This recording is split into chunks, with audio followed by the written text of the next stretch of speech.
Buenas noches. Bueno, vamos a iniciar con la clase del día de hoy, lo que es el módulo 3. En el módulo 3 vamos a trabajar todo lo que tiene que ver con la parte ginecológica y la parte obstétrica. Entonces, este módulo es uno de los módulos más amplios y más manejados en en la práctica diaria. Es muy importante nosotros conocer lo básico, ¿no? De este tipo de patologías que se desarrollan de acuerdo en la parte ginecológica o en la parte obstétrica. Entonces, dentro de eso, nosotros siempre debemos manejar las patologías más comunes o las imágenes ecográficas normales, por decirlo así, con la finalidad de que nosotros cuando queramos identificar alguna patología va a ser con mucha facilidad.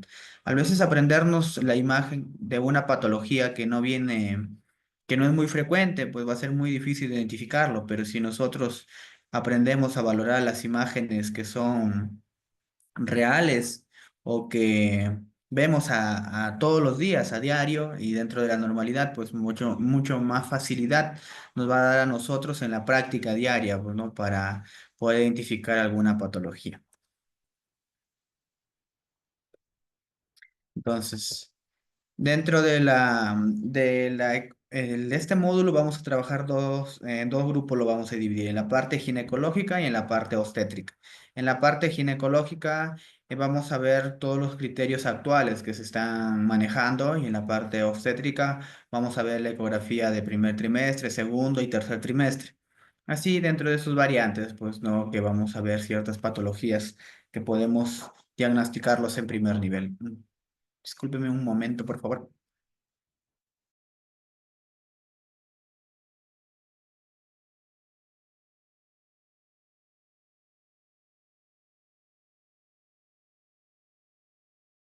Entonces, con respecto a esta primera parte, vamos a trabajar los conceptos básicos de manera general, lo que es la ecografía ginecológica. El objetivo de esta ponencia es entender un enfoque sistemático para lo que es realizar la ecografía tanto desde la parte abdominal o la parte transvaginal, porque esas son las dos modalidades que tenemos para realizar la evaluación de la parte ginecológica. Dentro de eso, nosotros tenemos que respondernos las siguientes preguntas, acabando lo que es la parte teórica con la práctica. ¿Cómo se realiza un examen de ultrasonido ginecológico? ¿Minucioso o sistemático? Pues, ¿no? ¿Cómo se debe realizar una ecografía transvaginal o transabdominal? ¿Cuál de los dos debemos utilizar o en qué casos debemos utilizarlo? ¿Cuál es la técnica correcta de la exploración para obtener imágenes tanto de la vagina, el cuello uterino o del útero o de los ovarios? Asimismo, cuándo realizar lo que es una ecografía transvaginal versus una ecografía transabdominal o entender la importancia de la orientación que tiene el traductor, porque eso nos da imágenes invertidas y eso es lo que nos genera problemas a veces en la interpretación de ciertos resultados.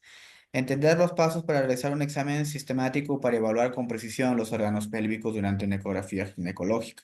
O a veces queremos utilizar nomás como una extensión de la parte de la ecografía abdominal qué puntos debemos visualizar de manera de protocolo para evitar algún problema. Entonces también existen, pues, ¿no? Entonces, de manera general, vamos a conocer primero lo que es la pelvis femenina, que ya muchos nosotros lo sabemos. Conocemos esa distribución desde pregrado, como nos han enseñado. Pues, ¿no? En la parte anterior tenemos lo que es la vejiga, luego tenemos un espacio entre el útero y la vejiga, luego nuevamente tenemos el útero y posteriormente tenemos otro espacio que es el saco de Douglas o útero recto vesical, recto uterino, y luego posteriormente tenemos lo que es el recto. Entonces, esta distribución que tenemos nosotros va a variar en ciertos tipos de imágenes, tanto ya sea traductor abdominal o traductor transvaginal, así como también la posición o la forma del útero, porque el útero puede ser anteverso, retroverso o las diferentes posiciones que nosotros vamos a ver. Asimismo, es importante conocer las relaciones anatómicas que se tienen con respecto al útero. Por delante tenemos a la vejiga, por detrás tenemos el recto, por la parte inferior tenemos lo que es la vagina misma, por la parte superior tenemos lo que son las asas intestinales, ¿no? Es importante nosotros conocer esta distribución para la ubicación de ciertas patologías, como también para la información que nosotros vamos a brindar al paciente. con la finalidad de tener claro el diagnóstico y el paciente nos entienda, ¿no? La complejidad o la sencillez que es su enfermedad. Asimismo, nosotros es importante conocer la distribución o la relación que tiene con los ovarios. Por lo general, están a ambos lados, ya sea derecha o izquierda del útero. Estos ovarios guardan relación específicamente con el útero o se relacionan o guardan una conexión a través de lo que es las trompas. Las trompas de falopio, esto nos ayudan a nosotros a, a conocer en cierta medida su ubicación mediante la ecografía o cuando existen patologías inflamatorias en esta zona, ¿no? Que estén afectando sobre todo lo que son en las trompas de falopio. Asimismo, es importante conocer la ubicación de las arterias uterinas o el ligamento del ovario o lo que son las estructuras anatómicas que se relacionan lateralmente también, porque estos se van a notar en la ecografía. Uno de los vasos más importantes que es para la ubicación del ovario es lo que es la arteria y la vena ilíaca interna. A veces tenemos un poco de dificultad, no sé, para ubicar lo que es lo que es el ovario, entonces nosotros activamos el color Doppler y activar el color Doppler nos va a ser más fácil ubicar estos dos vasos, la arteria y la vena, y por contigüidad siempre están los ovarios. Entonces es una forma que podemos utilizarlo y eso se utiliza bastante en la ecografía abdominal con el traductor convexo, porque es un poco más difícil encontrarlo, pues no con este traductor.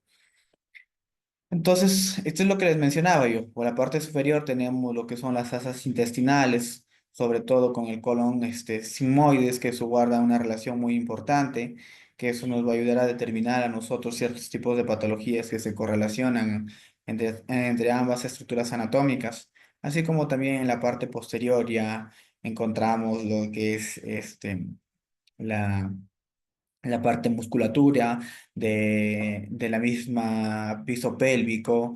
Asimismo tenemos lo que son los huesos ya propiamente de esta parte o de esta zona. Entonces, estas relaciones es importante porque cuando son patologías por fuera del útero o eh, contiguas al útero o al ovario, tenemos que informar una relación o una ubicación con la finalidad de nosotros describirlo con más exactitud y dar una orientación más que todo lo que es al diagnóstico. Entonces, de manera general, acá tenemos una ecografía, un eco-TV, donde vemos en un corte longitudinal y un corte transverso. Este corte longitudinal, pues, nos da la medida básica que vamos a realizar nosotros, que va desde la parte más profunda, por decirlo así, lo que es, eh, y hasta la parte más distal, lo que viene a ser la longitud del útero. Y luego tenemos la parte anteroposterior, que va desde la vejiga hasta la parte posterior del recto, que esos son, hasta ahí son las dos medidas más importantes que se realizan. La otra medida que tenemos es la transversa, ya que se va de derecha a izquierda. Entonces, con esas tres medidas o con estas dos imágenes, nosotros estamos haciendo prácticamente la evaluación total, lo que es del útero. Entonces, se nota sencillo lo que es la ecografía, pero cuando nosotros desarrollamos una buena técnica. A veces, cuando colocamos el traductor a través de la vagina, tenemos que ubicarlo, ya sea en la parte anterior o la parte posterior de la cúpula vaginal, porque a veces tiene que ver mucho con la forma del útero.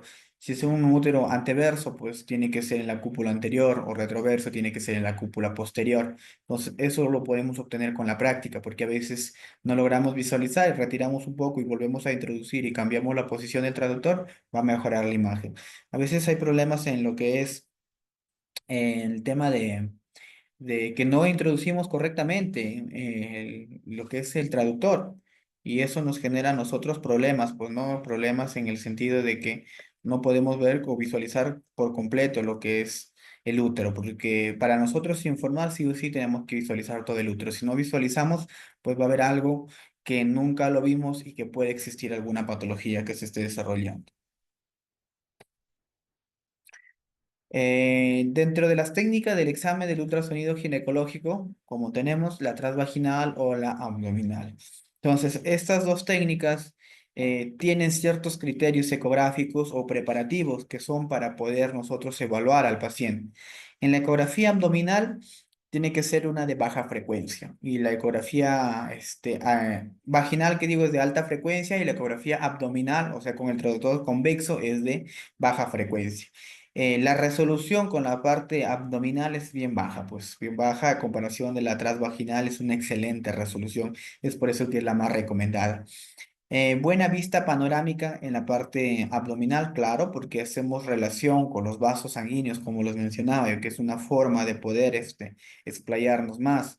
Y encima estamos por la parte, por encima del útero, entonces podemos mover más lo que es el traductor, a diferencia que transvaginal no lo vamos a poder visualizar pues, por completo o mover con mayor campo, ¿no? Visual para poder obtener una imagen en calidad. Por lo general, la ecografía abdominal se realiza con la vejiga llena y la ecografía transvaginal es con la vejiga vacía. Con la vejiga llena en la parte abdominal es para que nos dé una mejor calidad de imagen, porque lo que es líquido transmite mejor las ondas y nos mejora la calidad de la imagen, pues, ¿no? Entonces, con respecto a la ecografía abdominal, ¿la vejiga siempre tiene que estar llena? Sí, cuando es una exploración primaria, pues, ¿no? Cuando necesitamos sí o sí hacer una evaluación bien detallada, pero no tenemos el abordaje transvaginal. ¿Y cuando no debe estar llena? Cuando es un estudio complementario, pues, ¿no? Cuando es una extensión de la ecografía abdominal. Dentro de la ecografía ginecológica abdominal, la orientación es muy importante, pero esto va a determinarse mucho por la posición del traductor que más adelante vamos a ver. Si ustedes colocan correctamente el traductor, todo lo que está en la imagen al lado izquierdo, como vemos en el punto de color verde que se aprecia, es la parte craneal o la parte de la cabeza del paciente. Y todo lo que está al otro lado es la parte caudal, lo que está a los pies del paciente. Siempre y cuando ustedes coloquen correctamente el traductor. Por eso es que acá vemos el fondo del útero y acá vemos el cuello uterino y acá también vemos el canal vaginal. Entonces, si ustedes invierten el traductor, esta imagen les va a salir al otro lado. Entonces, siempre ustedes tienen que tener esta orientación del útero cuando van a hacer las medidas, porque esto a nosotros nos va a ayudar a guardar la relación anatómica. Hacia adelante tenemos la vejiga y hacia atrás tenemos el recto. Pues, por ejemplo, acá tenemos una buena imagen con respecto a las relaciones anatómicas y la extensión de todo el útero y lo que es el canal vaginal. Entonces, esta imagen es la que nosotros debemos apreciar en un corte longitudinal. Asimismo, aquí tenemos la imagen comparativa donde vemos cómo debemos utilizar el traductor. El traductor se ubica de esta posición de forma sagital o longitudinal por debajo del ombligo, en la parte central, y ahí realizamos movimientos de vaivén que van de derecha a izquierda con la finalidad de aclarar la imagen. Asimismo, tenemos otra de las imágenes donde nos permite la exploración transversal del útero, pues propiamente.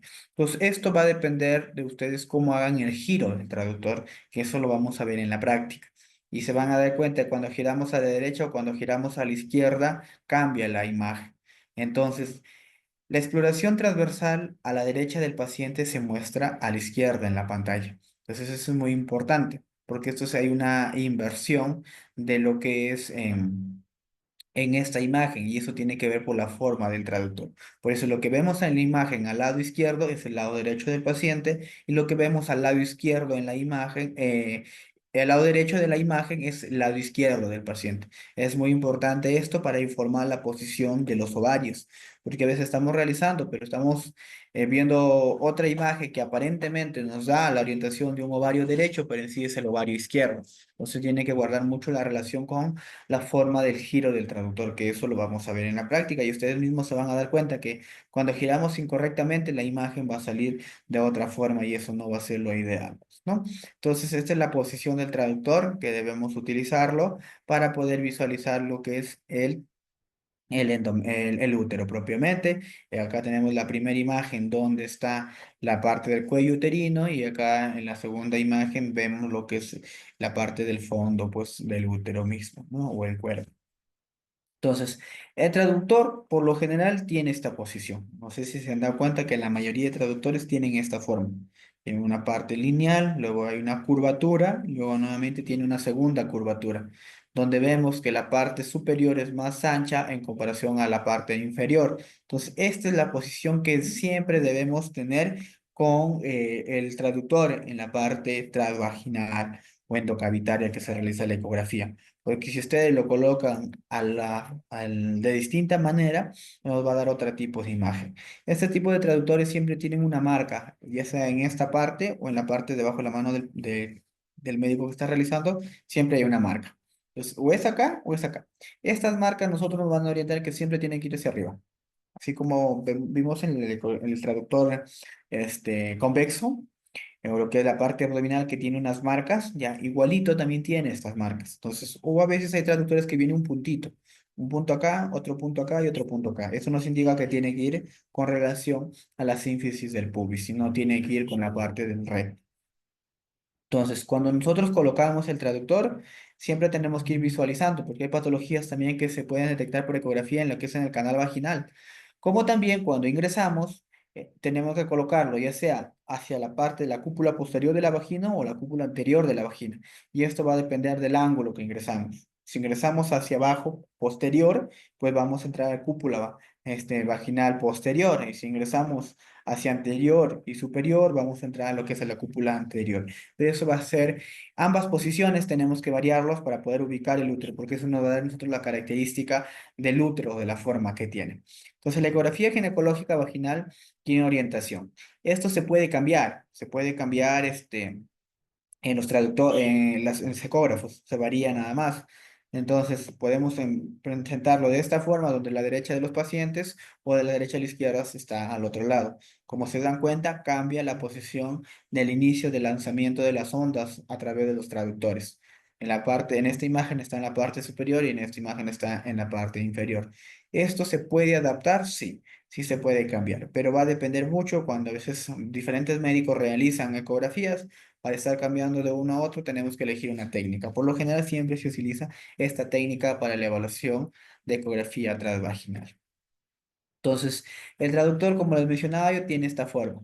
Tiene una parte anterior y una parte posterior, donde la parte más larga que es recta, esa es la parte anterior, y la parte posterior es esta parte que tiene dos medidas diferentes con una pérdida de declive en esta zona. En la parte anterior tiene unos puntos que eso nos indica también que es esta es la parte anterior del traductor, así como también la marca del traductor o el tipo de traductor que se encuentra en la parte anterior por lo generalmente. Generalmente en el plano sagital se realiza este tipo de movimientos. Generalmente lo que es en el plano transversal se realizan estos movimientos, y cuando queremos ambos planos giramos por derecha o izquierda, que eso lo vamos a ver a más a detalle cuando realizamos la práctica de ecografía transvaginal.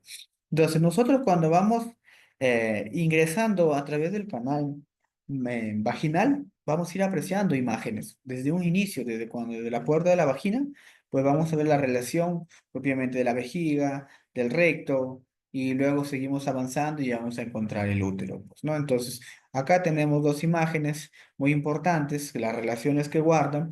Conforme va ingresando, vamos a ver que vamos a ir encontrando lo que son las partes del útero. El útero, lo primero que siempre tenemos que tratar de encontrar es el cuello. El cuello es el que nos va a dar a nosotros la forma del útero, porque a veces cuando buscamos de frente lo que es el fondo o el cuerpo del útero propiamente, a veces nos da una imagen en espejo que muchas veces simula que fuera una masa, pero no lo es. Entonces primero siempre tenemos que encontrar el cuello, y a raíz de eso comenzamos a buscar. Y esto es el cuello. ¿Y cómo podemos identificar el cuello? Bueno, es frecuente encontrar estas imágenes tipo ecogénicas o isocogénicas ovoides con características benignas, que son los quistes de Nabot. Entonces, esto es frecuente encontrarlo en el cuello. Lo otro, esta característica que tiene de una línea endometrial contigua, juntamente con lo que es el cuello propiamente, y es una forma de un sándwich que lo vemos. Eso es característico siempre que vamos a encontrar lo que es en el útero o en el cuello uterino específicamente, ¿no? Entonces, una vez que nosotros encontramos el cuello, pues seguimos avanzando, avanzando, y ya vamos a llegar a lo que es el fondo del útero. Entonces, seguimos avanzando y se dan cuenta que encontramos en la parte del endometrio, donde vamos a hacer una medida propiamente de esta parte para poder informar lo que eso, y lo vamos a ver más adelante, y asimismo podemos ver ya la relación en la parte posterior con el recto, pues, ¿no? Entonces, si seguimos avanzando, ya vemos la parte ya la parte más posterior del útero propiamente y la relación con los órganos que pueden estar en esta zona. Pero se dan cuenta que ya el cuello uterino ya no se ve en su extensión. Entonces, siempre iniciamos por el cuello uterino y comenzamos a subir hasta encontrar las relaciones anatómicas. Por ejemplo, acá está la relación con el recto y la parte anterior ya va a aparecer lo que es la vejiga. Entonces, las medidas por lo general vemos la parte longitudinal del útero, pueden medirse de esta forma, como es la suma de la A más B más C, o de manera cuando los úteros aparecen en una sola imagen, por ejemplo en esta, que podemos realizarlo de manera completa. Pero si no, hasta en dos imágenes podemos hacer la sumatoria. Pero esta es la forma correcta de realizar la medida de la longitud del útero.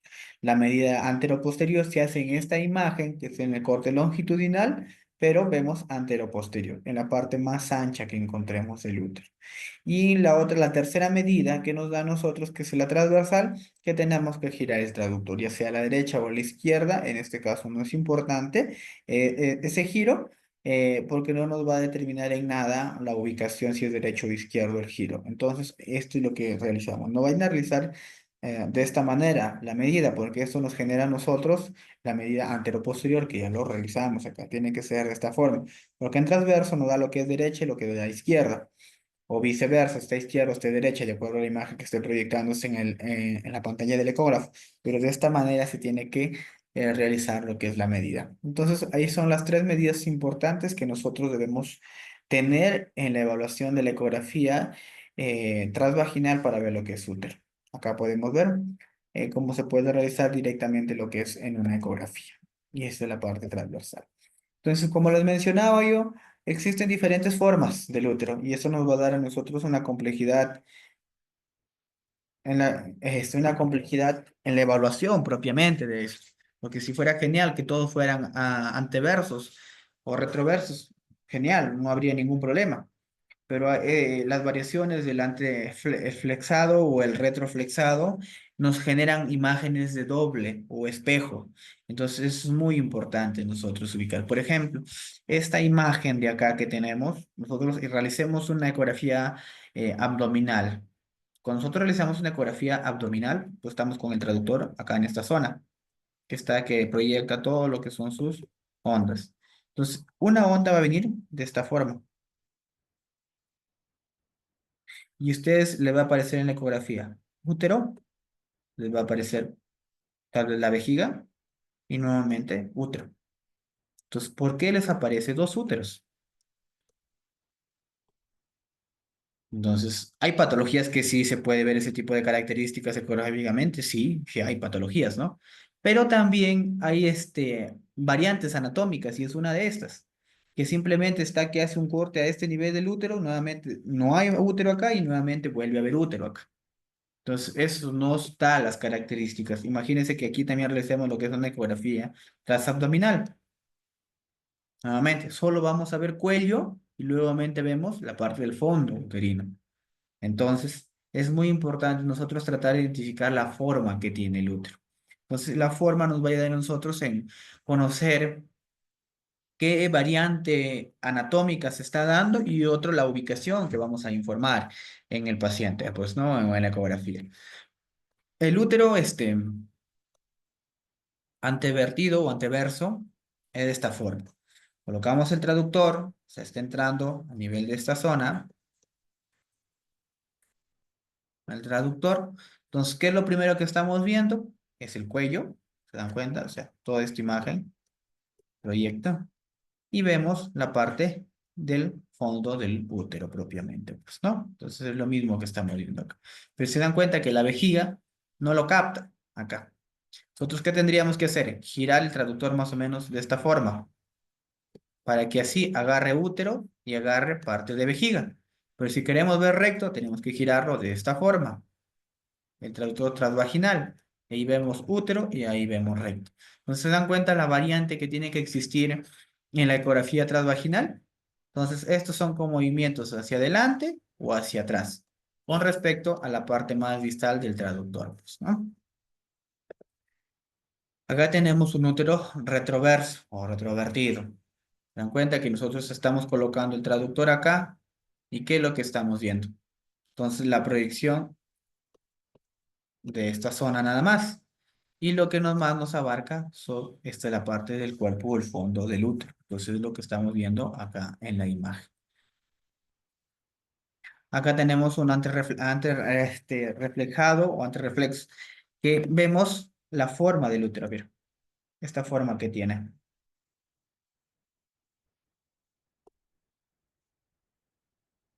Tiene una bifurcación en esta zona y es la misma que aparece acá. Y esa es la que se realiza cuando colocas el traductor transvaginal y te da esta imagen por las ondas que están. Entonces, tenemos que saber, mire, se dan cuenta que acá aparece por este lado lo que es la parte del endometrio o del fondo o el cuerpo del útero, pues, ¿no? Pero miren acá dónde está y miren acá dónde está. Entonces, cambia las posiciones a pesar que tú estés colocando correctamente el traductor.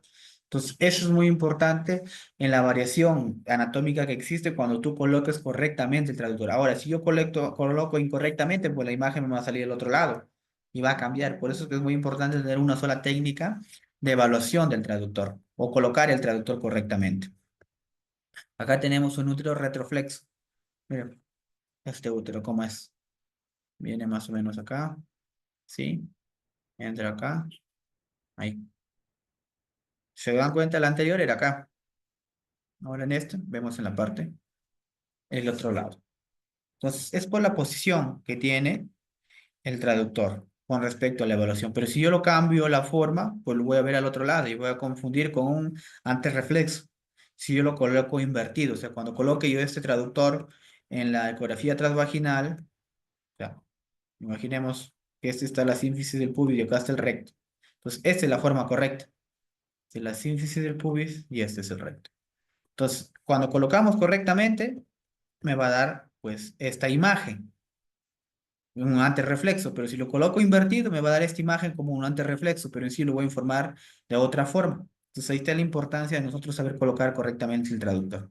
Y como les digo, hay técnicas, o es fácil de encontrarlo, pues no, sus muescas, sus señales que tiene cuál es la parte anterior del traductor.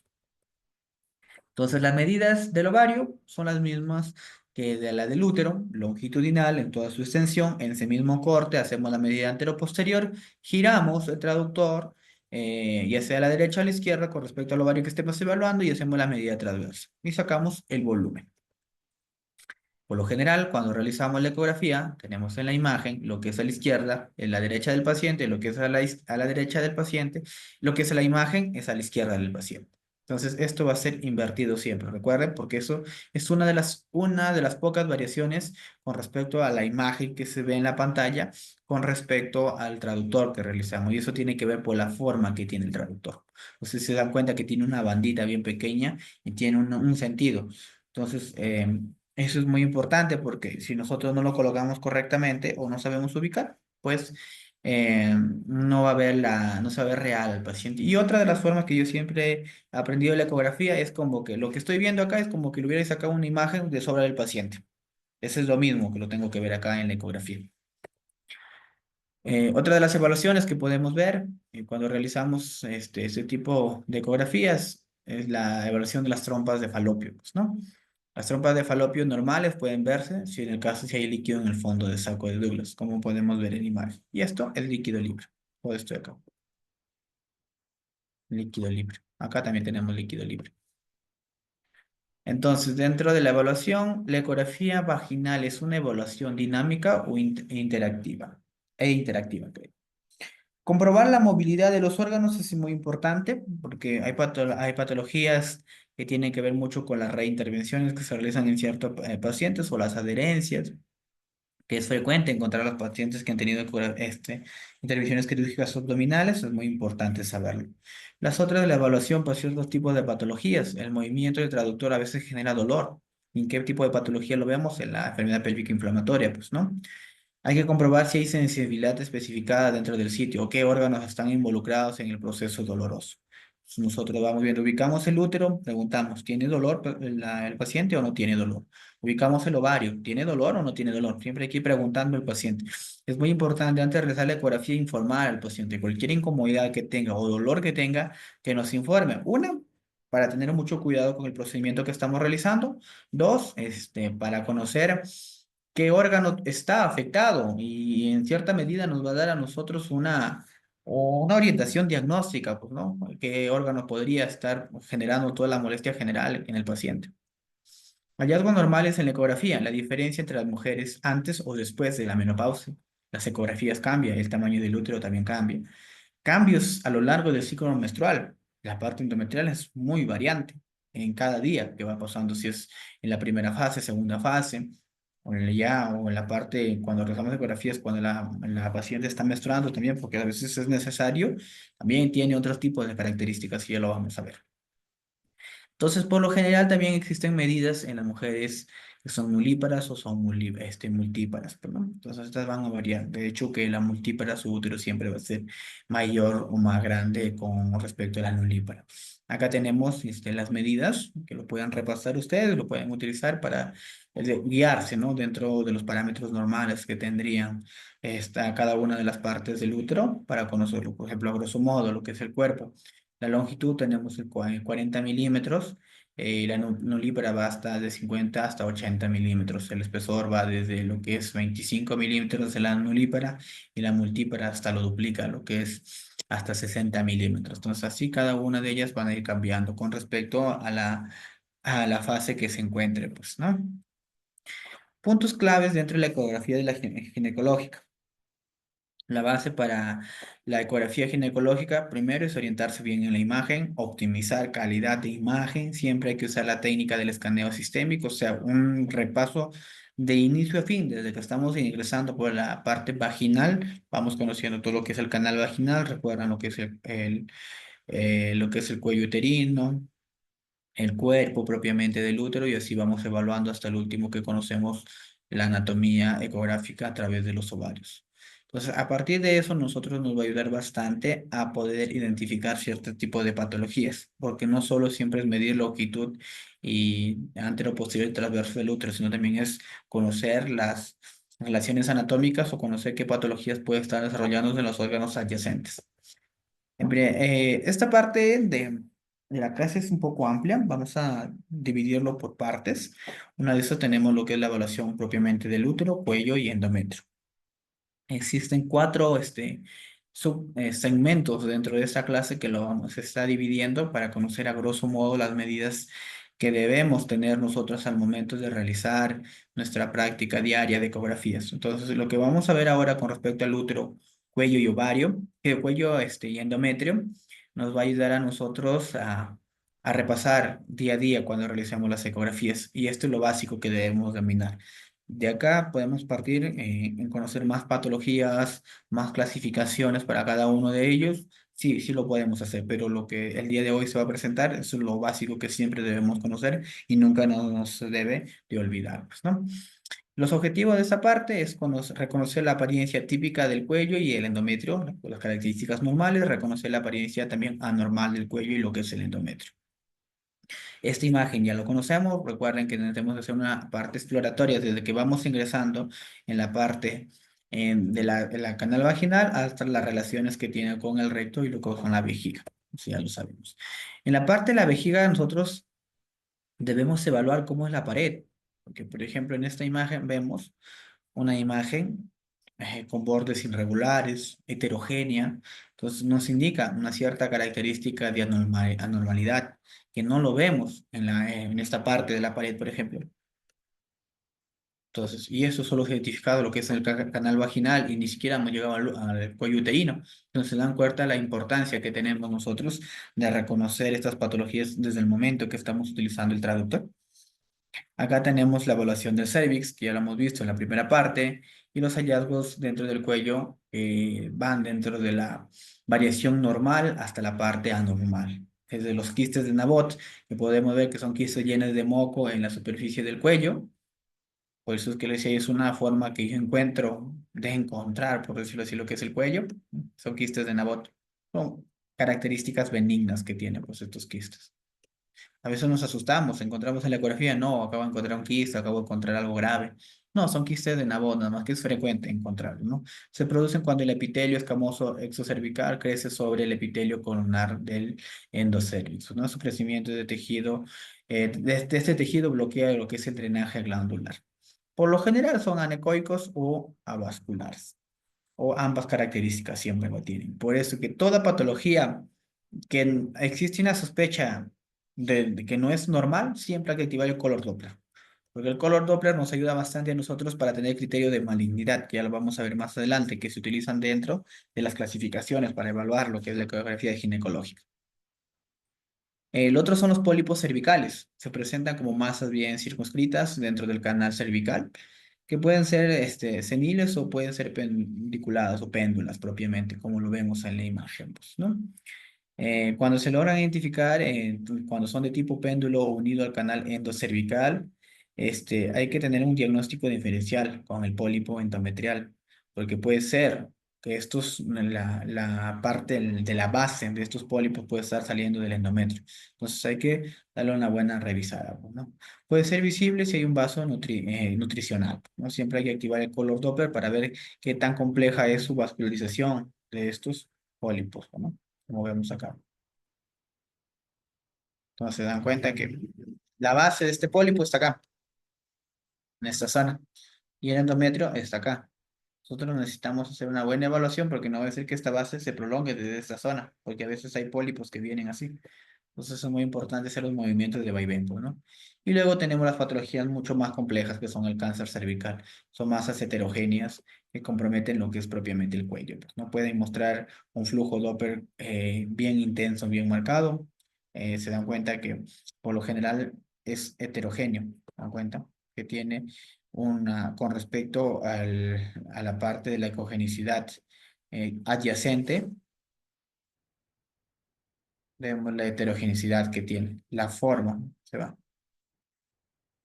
Entonces, esas características, vemos puntos hipoecogénicos, isoecogénicos, hiperecogénicos, hasta incluso podemos saber calcificaciones.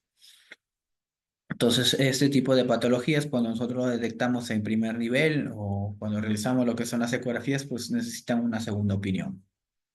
Y la otra que tenemos que evaluar es el endometrio. Pues el endometrio, en toda su extensión, tenemos que conocerlo para poder determinar ciertos tipos de patologías. Por ejemplo, aquí hay quiste en Abbott. Si es que hay líquido en la parte endometrial, que a veces encontramos líquido acá, en esta zona. Entonces, nosotros es muy importante hacer las medidas adecuadas, que ya lo vamos a conocer más adelante, cómo debemos medir lo que es el endometrio. Entre las características normales, tenemos que diferenciar, como les mencionaba, entre es una mujer antes de la menopausia o después de la menopausia, o en qué parte del ciclo menstrual están. Por eso es muy importante siempre preguntar la fecha de la última regla. El endometrio va a cambiar a través del ciclo menstrual. Desde el postmenstrual, que lo vemos laminar prácticamente, la fase proliferativa, que vemos doble capa, ¿se dan cuenta? La fase proliferativa casi a la parte terminal, ya lo vemos bastante marcado ya. Y lo que tenemos en la fase secretora, que esta línea intermedia que notábamos en las partes anteriores, ya no se visualiza, sino vemos como un conjunto nada más. Esto es esta parte de acá. Entonces, esta evaluación es muy importante a nosotros porque nos va a determinar también conocer si están dándose correctamente las fases o no se están dando correctamente las fases. Asimismo, cuando hacemos la evaluación de la parte del endometrio, también tenemos que hacer la parte de los ovarios. Entonces vamos comparando. Donde vemos que es una fase inicial o postmenstrual, el ovario lo vamos a encontrar de esta forma. Cuando ya encontramos en una fase proliferativa lo que es el endometrio, vamos a ver que en la fase proliferativa, antes de ovular, en este caso, miren cómo vamos a encontrar el ovario. Y a veces vamos a decir, encontramos un quiste. Pues no es un quiste, sino que justo está en la fase de ovulatoria, que ya va a entrar en ese proceso. Entonces, una fase proliferativa un día antes de ovular, miren las características que tienen. ¿Y qué vamos a decir? Quistes. Entonces, esa es la importancia. Pero acá no estaba el quiste. ¿Se dan cuenta? Entonces, conocer en qué fase se encuentra del ciclo menstrual a nosotros es muy importante, pues, ¿no? Y la fase secretora, 6 días después de la ovulación. Miren cómo cambia. Entonces, eso es muy importante nosotros cuando realizamos la ecografía transvaginal. Conocer en qué fase se encuentra, para que no emitamos diagnósticos erróneos, porque nosotros realizamos ecografía de un quiste podría ser, ¿no? Entonces, pero siempre tiene que guardar relación con la parte clínica, pues, ¿no? Entonces, el grosor endometrial, o cómo medir el grosor endometrial. Tenemos una imagen acá. ¿Cómo hacemos esta medida? Porque es la imagen más frecuente que podemos encontrar, pero hay ciertos tipos de patologías. Por ejemplo, cuando encontramos líquido libre, acá. Entonces, cuando haya líquido libre en la cavidad, se mide el grosor independiente de cada lado y se hace la suma de los dos. ¿En cuenta? Medimos acá y medimos acá. Sumamos los dos. Ya no sumamos esta parte, porque esta parte no es endometrio, no es líquido. Y cuando no hay líquido, pues medimos completo. Esta es la forma correcta y esta es la forma correcta también de medir, así como vemos en esta imagen. Dimensiones del promedio del endometrio a lo largo del ciclo menstrual. Va a variar, de hecho, como vimos en un inicio. En la fase menstrual, de 2 a 4 milímetros. En la fase proliferativa, de 4 a 8 milímetros. En la fase proliferativa final, hasta la misma medición, incluso puede llegar hasta 10 milímetros acá en esta zona. Y la fase secretora, que es de 7 a 14. Entonces, a veces hay retrasos menstruales que se sacan su pronóstico y sale negativo, pero a veces los pacientes quieren ecografía para ver si es que están embarazadas o no. Pues vemos en qué ciclo se encuentran y podemos calcular más o menos cuántos días le va a venir su regla. A veces cuando yo lo encuentro en la fase ya proliferativa final con 10 o 11, le digo, pues en 4 o 5 días se va a venir tu regla, no te preocupes, porque ya sé que está entrando a la fase secretora. Entonces es muy importante conocer las medidas que tiene cada una de ellas en su evolución dentro del ciclo menstrual, ¿no? El endometrio en la mujer posmenopáusica, por lo general 3 milímetros, es lo que mide, ¿no?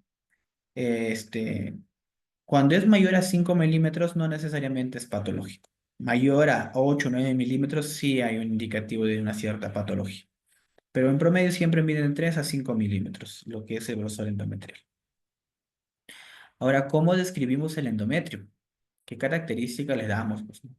Entonces se dan cuenta que acá tenemos una imagen que separa, porque es una hoja doblada, pues, ¿no? El endometrio, así, prácticamente. Y vemos que esto es el endometrio propiamente. Esto es lo que tenemos que describir. Y se dan cuenta que es oscuro, o sea, hipoecogénico, ¿verdad?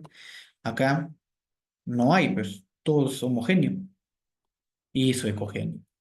Y se dan cuenta en comparación a la parte muscular del útero, vemos que es mayor, ¿no? Con mayor claridad, que es eso, es hiperecogénico. Entonces, esa es la característica que siempre tiene que ir acompañado. Hipoecogénico, isoecogénico o hiperecogénico de grosor tanto, pues, ¿no? La unión endometrial miometrial también es importante describirlo. ¿Y cuál es esa unión? Es esto de acá, esta parte, toda esta línea, toda esta extensión. Entonces, regular, como lo vemos en esta imagen, y irregular, ¿por qué? Porque tiene formas espiculadas. ¿Se dan cuenta acá? Que no hay una forma bien definida. Interrumpida, pues, ¿se dan cuenta? Viene el borde y se pierde. Porque aquí hay una imagen que está generando, puede ser un mioma o cualquier otra patología que se pueda estar desarrollando, pues, ¿no? Dentro de eso, o dentro de las variaciones que existen de los diferentes tipos de patología, hay criterios. Uno de esos criterios ¿no? Es la declaración del consenso de IETA. ¿Qué es esto? Nos da lo que es cómo describir la ecogenicidad endometrial, la línea endometrial, lo que estamos conociendo, y la unión endometrio-miometrial. Que eso sí o sí tenemos que describir. Y si hay fluido en la cavidad, ecogenicidad de fluido, describirlos es hiper, hipo o isocogénico. La lesión cavitaria, cualquier cuerpo que protruya en la cavidad llena de líquido, como podemos ver en esta imagen, pues, ¿no? Si esto es líquido todo, entonces se dan cuenta que esto está protuyendo. Tenemos que dar la característica, la ubicación. O a veces hay más masas. Es muy importante describirlo. Y con el color Doppler o Power Doppler, ¿no? El contenido que si es marcado, levemente marcado o mínimamente marcado, y la morfología de los vasos. Son periféricos o centrales. Eso está dentro del consenso de I. Y eso es lo que tenemos que nosotros informar en las ecografías, siempre, como mínimo. O debemos, que sea, evaluar todo esto de acá, porque eso es lo mínimo y lo necesario como para poder diagnosticar tempranamente cualquier patología que se esté presentando en este tipo de ecografías que realizamos, pues, ¿no? La descripción de las lesiones intracavitarias van a ser las medidas, si la lesión es endometrial o previene del miometrio, los miomas, por ejemplo. La valoración subjetiva, la extensión de la lesión endometrial, que tanto de porcentaje de la superficie se está afectando a la parte endometrial. Si es localizada, por lo general es 25%, extendida cuando es mayor a 25%. La ecogenicidad hay que informarlo, como siempre les he mencionado, si es homogénea o es heterogénea, los bordes si son regulares o irregulares, y el Doppler, pues sí o sí. Eso nos ayuda bastante a nosotros para conocer la malignidad de ciertos tipos de patologías. El grado de protrusión en la cavidad, que les mencionaba hace un momento. Por lo general, cuando hay una protrusión de un mioma que protruye en la cavidad uterina, siempre tenemos que informarlo qué tan severa o qué tanto está afectando propiamente esta cavidad. 100% grado cero, mayor o igual al 50%, grado uno y menor al 50% grado 2, ¿no? Como vemos en las imágenes. Desde el grado cero, donde vemos que toda la imagen se está protuyendo, el 50% prácticamente se está protuyendo y menos del 50% de lo que se está protuyendo, pues, ¿no? ¿Cómo medir las lesiones intracavitarias? Se miden en tres planos. Lo mismo que hemos hecho la medida con el útero, con los ovarios, la misma se utiliza longitudinal y transverso. Entonces eso nos va a ayudar a nosotros a poder realizar la valoración de esas lesiones para tomar una decisión correcta con respecto a su tratamiento. Patologías endometriales más comunes tenemos los pólipos, los miomas submucosos, el engrosamiento endometrial y patologías cancerígenas, ¿no? Las características ecográficas usuales de un pólipo endometrial por lo general son el borde refrigerante, quistes regulares, hiperecogénicos o vasos bien nutridos en ciertas medidas, como podemos ver en la imagen, ¿no? Estas características que tienen, que son características hasta cierta medida se podrían considerar dentro de una benignidad, ¿no? Y acá tenemos un punto de entrada de la vascularización. Este es el mioma. Que digo, este es el pólipo. Y que vemos el vaso que está nutriendo a este pólipo. Que eso no va a ser igual en la parte cuando queramos evaluar lo que es cáncer, ¿no? Características ecográficas usuales de un mioma submucoso. Miren las características que tiene. Tiene una distribución periférica, a diferencia que el pólipo no. Tiene un punto de entrada y se va ramificando lo que es la irrigación. En esa parte no, vemos que es periférico. Entonces, es una de las características que nos puede ayudar en la evaluación de ciertos tipos de masas que se pueden encontrar dentro del útero. El líquido intracavitario tenemos que medirlo y tenemos que describirlo. Recuerdan que era dentro de una de las características que sí o sí debemos evaluar en la ecografía transvaginal, es medirlo en milímetros, en tres diámetros perpendiculares. Eso es lo mismo que aplicamos en útero, en ovarios, en pólipos, miomas, acá también lo ubicamos. Porque es cuando nosotros hacemos tres medidas nos da volumen. Y esa es la importancia que nos ayuda a nosotros en conocer esa cantidad de líquido que está acá. Si la cantidad de líquido intracavitario se define por la longitud mayor en el plano sagital. ¿Qué significa eso? Que si nosotros no podemos hacer una valoración de volumen, pues vemos la parte más longitudinal. Y eso es lo que podemos informar, porque también por eso nos guiamos. Se describe si es isoecogénico, anecogénico o existe características como vidrio esmerilado o ecogenicidad mixta. Entonces, eso nos ayuda a nosotros a qué? A, a poder conocer qué tan severo puede ser esta patología que tiene el paciente o qué tanto tiempo lo tiene. Yo creo que cuando vemos un líquido hipoecogénico o anecogénico como esto, pues es una patología, creo, benigna, pues, ¿no? O salvo que sea un cuadro agudo, que sea un traumatismo, puede ser. Pero ese tipo de características que vemos acá, vidrio esmerilado, que genicidad mixta, no son patologías que lo tienen tiempo. Hay que descartar lo que no tenga patologías de tipo cancerígenas, ¿no? Y características ecográficas usuales, lo que es en el cáncer endometrial. ¿Se dan cuenta? Que ya no tiene una buena distribución de la parte vascular. Aparte de que ya no es central ni periférica, ni tampoco tiene un punto de entrada. Es irregular y es marcadamente intensa, pues, ¿no?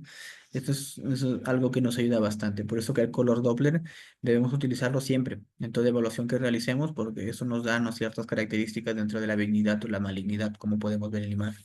¿Se dan cuenta que hasta acá tiene un borde? Podemos decir que podría ser una lesión benigna, ¿no? Pero miren cuando lo activamos el color Doppler. Cambia. Entonces, esa es la importancia de nosotros poder utilizar esta herramienta muy importante que tienen los ecógrafos. ¿Cómo emplear el color Doppler o el Power Doppler? Podemos verificar que la caja del color Doppler o el Power Doppler incluya dentro de la evaluación del endometrio o el miometro adyacente. Pues los controles y la magnificación se deben ajustar para asegurar la máxima sensibilidad del flujo vascular. Eso lo vamos a ver dentro de las clases prácticas, cómo ajustar lo que es el PRF y lo que es la frecuencia de ultrasonido, que siempre tiene que estar al menos en 5 MHz, ¿no? La ganancia del Doppler o el color Doppler debería reducirse hasta la desaparición de todos los artefactos de color. Por ejemplo, ¿cuáles son artefactos? Miren, tenemos artefactos. Todo esto de acá son artefactos. Estos son artefactos. Esto es real. Los demás son artefactos. Entonces, tenemos que disminuir al mínimo que se aparezcan esas imágenes. El punto del color Doppler es una valoración subjetiva o semi-cuantitativa de la cantidad de flujo sanguíneo encontrado. En cierta medida sí, pero también no tanto para valorar el flujo sanguíneo, sino para ver qué tan complejo está siendo esta masa que está desarrollándose dentro del útero y qué tanta vasculatura tiene como para pensar en malignidad o benignidad. Benigno, pues es pobre su vascularización, maligno es bastante marcado. Dentro de la creación del consenso de dieta o la valoración endometrial con el color Doppler, existen grados, desde grado 1, grado 2, grado 3, grado 4. Grado 1, sin color. Activas el color Doppler y no aparece para nada. Grado 2, color mínimo. Grado 3, un color moderado. Pues un grado 4 es un color bastante marcado. Entonces, esto nosotros lo podemos informar, las características del color Doppler de una cierta masa. Una masa que mide tanto por tanto, con características tanto, con color Doppler grado 3. Con color Doppler grado 2. Entonces, a nosotros nos da la indicación más o menos y qué tan complejo se está dando la vasculatura en esta parte o en esta masa que estamos observando, pues, ¿no? Los beneficios de instalar o instilar lo que es líquido es más que todo para visualizar masas. A veces cuando está o no hay líquido dentro de la parte endometrial, no nos da una definición exacta de qué tan compleja puede ser la masa. Si puede ser una masa con gran extensión, como estamos viendo en esta parte de la base, o con una pobre extensión que se está dando en esta parte. O puede ser una imagen con quistes que se pueden estar dando en la parte interna, con características heterogéneas. Entonces, ese es el beneficio de inyectar líquido dentro de la cavidad uterina. Pues las sinergias intrauterinas también se pueden apreciar en la imagen. Miren.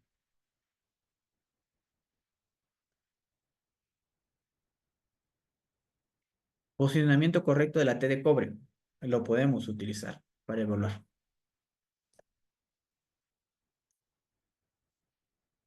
Y este es en un corte transversal. Posicionamiento correcto de un dispositivo intrauterino hormonal, que es prácticamente la T de cobre también. ¿Y esto para qué lo utilizamos? Para vigilar si es que ha habido desplazamiento de la T de cobre, pues, ¿no? Eso se utiliza bastante. Yo lo utilizo también para evaluar a los pacientes que a veces tienen molestias. Y sí, a veces yo he encontrado T de cobre por esta zona, que no es su ubicación usual, ¿no? Entonces, ya ahí nos da un diagnóstico para poder ser removida. Y hoy podemos utilizar lo que es el ultrasonido, pues 3D, 4D, 5D, que también nos ayuda. Por ejemplo, acá tenemos una imagen que genera, que ahí no es su posición correcta, acá debería estar. Entonces hay un desplazamiento de la telco. Entonces necesitamos cambiarlo, pues, ¿no? O retirarlo y cambiarlo. Esto es lo que les mencionaba. Existen diferentes tipos de clasificaciones para la evaluación de las lesiones anexiales y IOTA, endometrial, que lo acabamos de ver, y ETA, MUSA, lo que es miometrio, y endometriosis de infiltración profunda, que es IDEA. Las tres primeras es las que vamos a desarrollar nosotros. La última no es tan frecuente utilizarlo y eso son para casos mucho más complejos. Entonces ya nosotros ya vimos lo que es endometrio, lo que es IETA, nos falta lo que es IOTA y lo que es MUSA.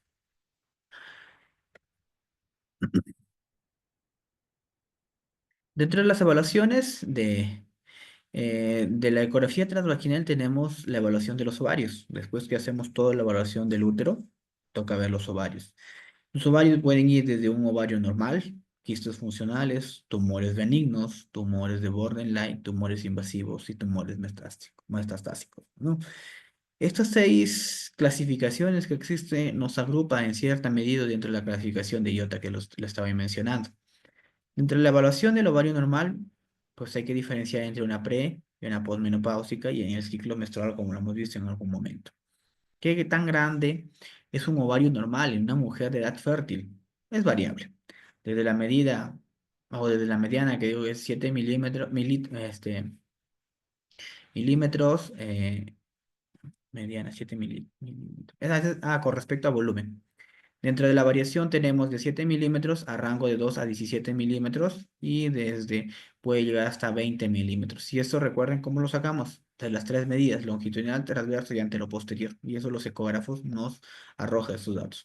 Pero estos valores van a ser variables porque va a depender del ciclo menstrual, porque el volumen va a variar con respecto si es que hay un folículo, en qué fase se encuentra, o si hay un quiste, también va a variar, ¿no? Entonces es muy importante conocer la estructura anatómica propiamente del ovario para poder ver qué está afectando su volumen, ¿no? De esta evaluación que se está realizando. ¿Cuál es el número normal de folículos andrales antes de la menopausia? Existen diferentes clasificaciones, desde que nos hablan de 6 a 7 folículos por ovario. Otra clasificación nos habla de 11 folículos por ovario. Entonces se ha sacado un promedio de todas estas de acá y hablamos de 12 folículos por ovario. Ya consideramos una afectación propiamente del ovario que se está dando. Segundo es la distribución. Si es en la parte periférica del ovario, entonces estamos hablando ya de un síndrome de ovario poliquístico. Y a eso le hacemos una evaluación del ovario propiamente y mide más de 10 milímetros. Entonces estamos entrando dentro de los criterios de Rotterdam, que es uno de las evaluaciones, uno de los criterios que nos ayuda a poder clasificar o poder evaluar las características ecográficas del ovario. ¿Qué tan grande es un ovario normal en una mujer postmenopáusica? Pues, ¿no? Desde la mediana de 1 por 1 por 2 centímetros, o cuando hablamos de volumen, que puede ir hasta 4 milímetros, pues, ¿no? Entonces, esto va a depender, como les mencioné, desde los cambios del ciclo menstrual, desde la postmenstruación, que no se va a evidenciar prácticamente nada en la parte anatómica. Su tamaño va a ser casi el mismo, a diferencia que en la fase proliferativa. Vamos a ver la formación de estas imágenes hipoecogénicas, ¿no? Hasta que en la fase secretora va a haber la desaparición de esta imagen. Y eso es muy importante nosotros activar lo que es el color Doppler. ¿Y es normal la presencia de líquido en el saco de Douglas antes de la menstruación? Esa es una pregunta que a veces siempre nos realizamos cuando encontramos ese tipo de imágenes, porque aquí vemos lo que es el útero.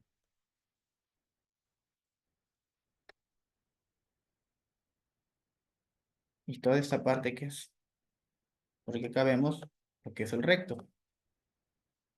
Este es un espacio virtual, que en ciertas mujeres dentro de la normalidad se encuentra como un líquido laminar nada más. Pero ya cuando vemos esta gran cantidad, eso ya no es normal, pues, ¿no? Entonces, ¿qué significa eso? Que de algún lugar ha tenido que salir ese líquido. Desde un quiste roto que puede existir, desde un traumatismo abdominal que se puede estar dando, o se puede estar relacionando con la enfermedad pélvica inflamatoria. ¿El cuerpo lúteo puede verse diferente? Claro, desde que se puede ver posovulación de esta forma, con estas características con respecto al ovario, de forma especulada, con estas características heterogéneas, como podemos ver,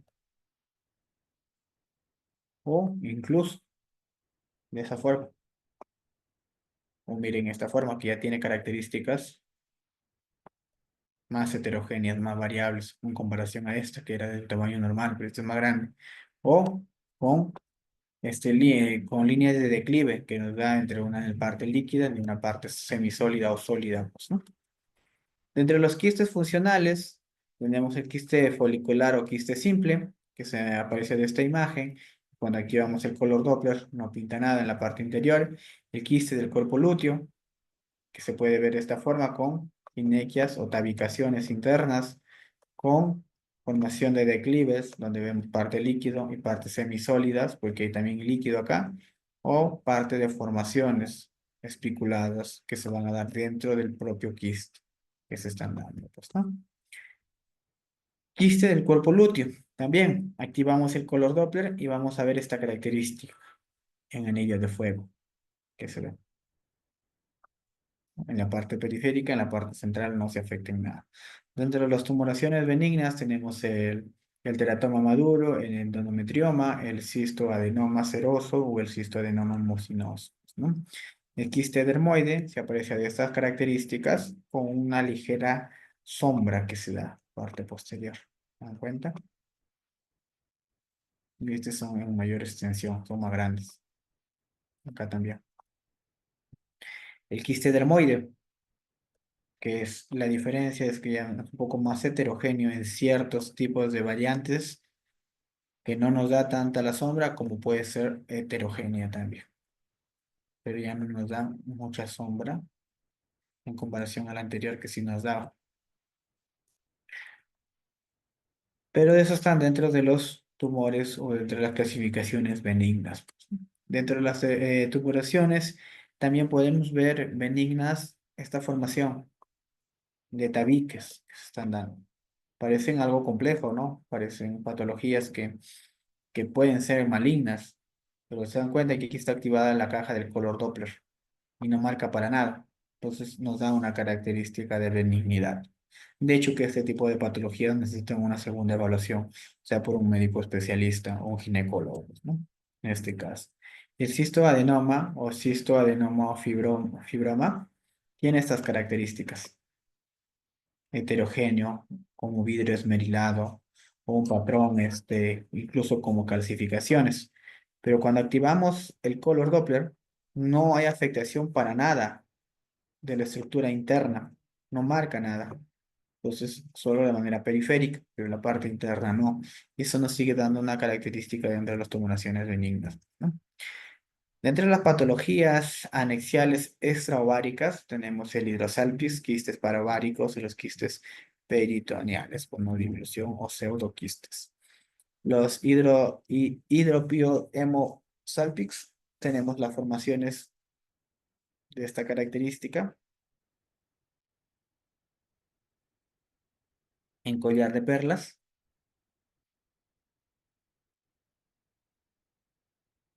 que se está dando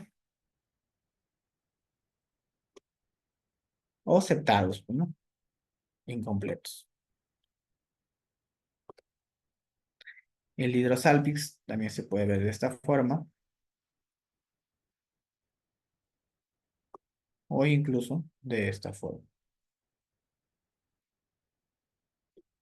Se dan cuenta, son características heterogéneas que van cambiando unas de otras, pero son patologías dentro de la benignidad. El quiste paravárico.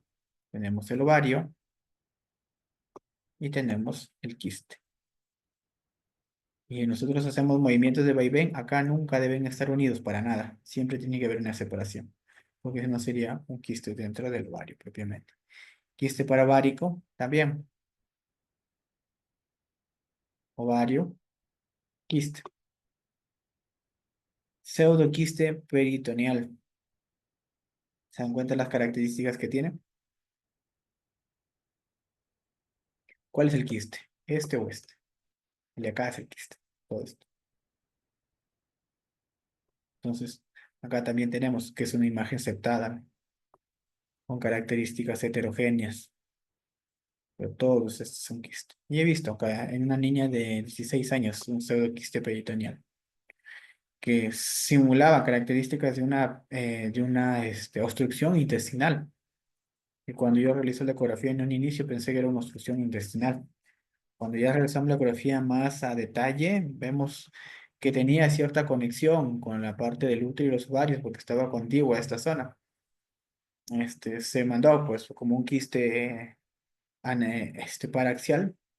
Y cuando lo realizan evaluaciones más completas dentro de una tomografía, se descubrieron que era un quiste migrante, o sea que no solo estaba a nivel del útero y los ovarios, sino era móvil, podría estar por debajo del hígado, por la zona del estómago. Pero este quiste sí desarrolló apendicitis.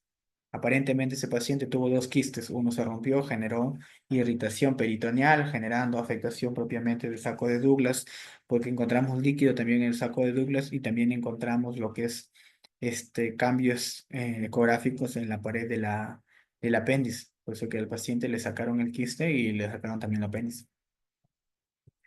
Luego tenemos las otras imágenes malignas, los tumores de borderline, tumores invasivos o tumores metastásicos, pues, ¿no? Y se dan cuenta que estos son tumores que hasta ahí tienen características benignas, bordes regulares, con características heterogéneas hasta cierta medida en su contenido, pero esta más. Y cuando lo activas el color Doppler, pinta. Entonces eso tiene vascularización, pues. Y esto dentro de las características de malignidad está lo que es la evaluación, el color Doppler, ¿no? Entonces acá tenemos diferentes características que podemos utilizar. Multilocular, pared irregular, proyecciones de papilares o componentes sólidos o semisólidos, patrones vasculares aumentados. Entonces, siempre hay que evaluar esas características nosotros de las patologías, ¿no? Y eso hay que guiarnos, ayudarnos mucho del color Doppler. Entonces, existen los criterios de IOTA, que son las reglas simples para nosotros diferenciar las características malignas de benignas. Y acá les estoy mostrando desde quistes uniculares o quistes simples, que pueden proyectar sombras acústicas, o quistes lisos multinodulares, que pueden también proyectar ciertos tipos de sombras, hasta tumores, pues, ¿no? Que pueden tener características de malignidad con la afectación del color Doppler. Entonces, estos criterios siempre nosotros hay que evaluarlos para poder tener si son malignos o son benignos, ¿no? Dentro de la regla simple, siempre el maligno es una presencia de una o de más características malignas con ausencia de las características benignas, ¿no? Una de esas características que siempre tenemos que evaluar para malignidad es el color Doppler, la vascularización, pues, ¿no? La otra son las formas, las características ecográficas que tiene, si es hipo, iso, o hiperecogénico o heterogénicos, ¿no? Lo benigno es la presencia de uno o de más características benignas en ausencia de características malignas. No concluyente es la ausencia de características benignas o malignas o una combinación de dos, pues, ¿no? Y eso es donde requerimos la opinión de otro médico. Lo maligno, por lo general, tumor sólido regular, más del 80% de los casos son sólidos, cuando hay presencia de líquido libre en la cavidad abdominal, lo que es ascitis, mínimo cuatro estructuras papilares en regularidad o multilocular sólido, cuando los diámetros van mayor a 10 centímetros, ¿no? Y cuando hay activación del flujo de color Doppler, activándolo vamos a ver que es dentro de los grados que evaluamos cuando son severamente. Cuando son benignos ciertos tipos de patologías, pues son uniloculares, por lo general son líquidas, hasta semisólidas pueden llegar, unilocular sólido o de diámetros menores a 7 milímetros, o cuando aprecian sombras acústicas, que son los quistes simples, o liso multilocular cuando son menores de 10 centímetros, ¿no? Y cuando su patrón vascular es nulo o bien mínimo. Existen clasificaciones. IOTA te da una evaluación más compleja que puede hacer la suma de varias características, desde el tamaño, el diámetro del tejido que se proyecta dentro del mismo quiste, la afectación de la cantidad de quistes, si son vasculares o no son vasculares, si hay presencia de obras acústicas o no. Estas características se pueden llenar dentro de este aplicativo que tiene esta clasificación donde no solo va a las características ecográficas, sino también se evalúa la parte de marcadores tumorales como sea 125, la edad del paciente, y eso nos va a ayudar a nosotros a orientarnos el riesgo que tiene, ¿no? De la malignidad o el riesgo que tiene de hacer o desarrollar un cáncer en un paciente, pues, ¿no? ¿Qué pacientes deberían remitirse para una opinión especialista? Cuando hay duda, cuando les mencionaba yo, cuando no sabemos si es benigno o maligno o cuando tenemos dos características de cada uno de ellos. Otro de los puntos a evaluar es el útero, propiamente lo que es el miometrio, pues, ¿no? Dentro de ellos ya conocimos el endometrio, que es esta zona, ahora nos toca evaluar esta característica. Ahora, ¿cómo le informamos nosotros esto? También tiene características, ¿cómo debemos informarlo? Entonces, ahí están los criterios de Musa, que esos criterios son universales que nos ayudan en cierta medida a hacer una evaluación integral, así como teníamos IOTA y ETA, también tenemos lo que es Musa, ¿no? Entre las patologías de miometrías de Musa son las más comunes a las más raras, comunes miomas o adenomiosis. Y las raras son las calcificaciones o una vascularidad miometrial aumentada. Dentro de los tumores benignos del músculo liso se clasifican, como lo podemos ver en la imagen, Cada una de ellas tiene una ubicación variante, que pueden ser pendulados, intramurales, menores a 50%, mayores a 50%, que estos vienen a ser los submucosos. Entre las otras variaciones que tenemos 100% intramural o subserosos, mayores al 50%, menores al 50%. Entonces, esta es una clasificación que debemos de tenerlo en cuenta nosotros cuando vamos a informar. Esta imagen siempre hay que tenerlo guardada, por lo general, por ejemplo, yo lo tengo en mi teléfono. Esto me ayuda bastante a mí para dar un diagnóstico preciso en dónde se encuentra. Entonces, eso nos ayuda a las características propiamente de la masa, que ya lo vamos a describir, el tamaño, el diámetro, los bordes y todo ello, si es vascular o no es avascular. La ubicación es muy importante y esta clasificación lo podemos utilizar para eso de los miomas. La miomatosis o patología miometrial más común, lo que tenemos que evaluar es la ecogenicidad, la sombra y la vascularidad que les mencionaba. Cuando es uniforme, es hipoecogénica, como podemos ver en esta imagen. Cuando no es uniforme es una ecogenicidad mixta, hipoecogénico, isoecogénico, heterogéneo. Entonces tenemos diferentes tipos de ecogenicidades dentro de ellos mismos. Uniforme podemos hablar cuando es isoecogénico también, o no uniforme cuando hay áreas ecogénicas, ¿no? O como vidrio esmerilado, como podemos ver en esta zona. Y uniforme también cuando es hiperecogénico. Cuando es no uniforme, cuando hay áreas quísticas. Bueno, dentro de la masa hay quistes. Entonces, todo esto de acá nos puede dar características de malignidad. Todo esto de acá nos da características de benignidad. Pero es muy importante informarlos dentro de los miomas. Los miomas es muy importante conocer si es uniforme o es no uniforme, ¿no? Y eso nos da las características de la ecogenicidad. Y esto va a tener mucho que ver con el tratamiento que se va a realizar con el paciente. Si se encuentran características atípicas o no definimos correctamente su característica ecogénica que tiene, pues estos pacientes tienen que ser derivados. Y eso es lo que tenemos acá. Miren, son áreas heterogéneas, son áreas quísticas, ¿no? Que son dentro del miometrio propiamente del útero. Muy distinto que es esta zona, miren. Hiperecogénico, isoecogénico, hipoecogénico. Miomas que proyectan sombras. Sombras, sombras. Se están dando.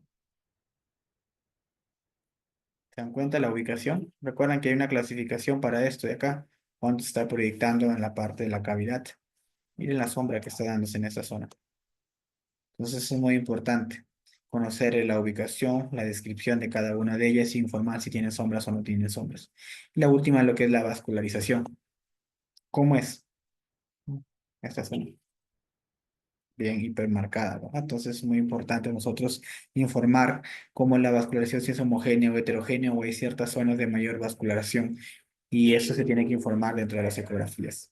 Asimismo, también la vascularidad propiamente del mioma, si es circunscrita o periférica o intralesional, por ejemplo, periférica e intralesional. ¿Cuánto? Esto es mixto. Pues a veces hay lesiones que son de esta forma, como hay lesiones de esta forma. Pero hay que diferenciar mucho que si están dentro de de la imagen que estamos evaluando, dentro del mioma, o están periféricos al mioma. Porque a veces no tienen nada que ver con el mioma y hay hipervascularización toda esta zona. Y esa es muy distinta a esta vascularización que se está viendo en esta imagen, pues, ¿no? La vascularización de los miomas van a variar. Entonces, para eso emplearon este score. Por 1, 2, 3 y 4, donde es nula en la parte inicial. Desde la 2 a la 4 es donde aumenta, y aquí es donde es levemente, moderadamente y severamente, pues, ¿no? Tanto sea intralesional o circunscrita, pues, propiamente de la lesión. La adenomiosis es una patología miometrial relativamente común. Se define como la presencia anormal de tejido endometrial al interior del miometrio. Esto se tiene que evaluar uno, el útero está aumentado de tamaño, es una característica, no hay homogeneidad entre esta parte. Cuando nosotros realizamos la medida del útero, esto con esto, tiene que tener una buena relación. Es de 1 a 1 por lo general. Entonces, cuando nosotros vamos a evaluar, vamos a ver que esta zona es más ancha. más grande. Sombreo de forma de ventilador, esta característica que nos da. Interfaz endometrio-miometrial, pobremente definida. Cuando hablábamos, recuerdan, de la parte de la definición entre el endometrio y el miometrio. Esta es una característica que nos ayuda a ver para el tema de la adenomiosis. Y quistes miometriales, como que vemos en ciertas patologías o pérdida de las continuidades también, que se da en la definición o la interfaz en endometrio-miometrio. Acá tenemos una imagen, bueno, medimos. Simula como que hubiera una masa acá, ¿no? Puede ser un mioma, podríamos decir. Pero no, hay un cambio de la distancia o del grosor del miómetro en esta zona. Y nosotros activamos el color Doppler, tenerlo por seguro que todo esto va a estar afectado. No va a ser en la zona, va a ser homogéneo. Miren esta zona. Medimos acá, dentro de lo normal, pero miren lo que medimos acá. Es un aumento bastante marcado. Miren lo que es el cuello del útero, que debería estar por acá más o menos, con respecto fondo del útero. Una relación de 1 a 3 más o menos, y la relación debe ser de 1 a 2 en promedio.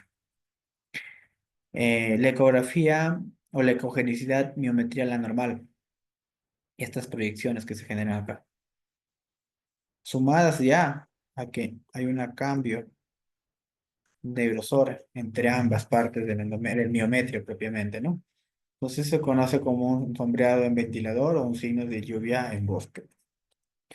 Los quistes miometriales, que estos ya no son un quiste de Nabot, porque simulan quistes de Nabot, ¿se dan cuenta? Pero ya está el endometrio acá. Pues ya no son quistes de Nabot, no nos encontramos en el cuello. Y acá tenemos, miren, las proyecciones de estas sombras, pérdida de la interfaz entre el miometrio y el endometrio y zonas quísticas. Entonces es una heterogeneidad mixta, lo que nos genera el diagnóstico de adenomiosis, pues, ¿no? Y la patología miometrial relativamente raras, como las calificaciones miometriales o la vascularidad miometrial incrementada. Dentro de esos se da el miometrio normal después de la menopausia o las calcificaciones miometriales. Endometrio, bien pequeño ya. ¿Qué digo? Útero, bien pequeño. Ya no hay endometrio, ya no hay una buena diferenciación, pero vemos estas calcificaciones que se están dando en esta zona.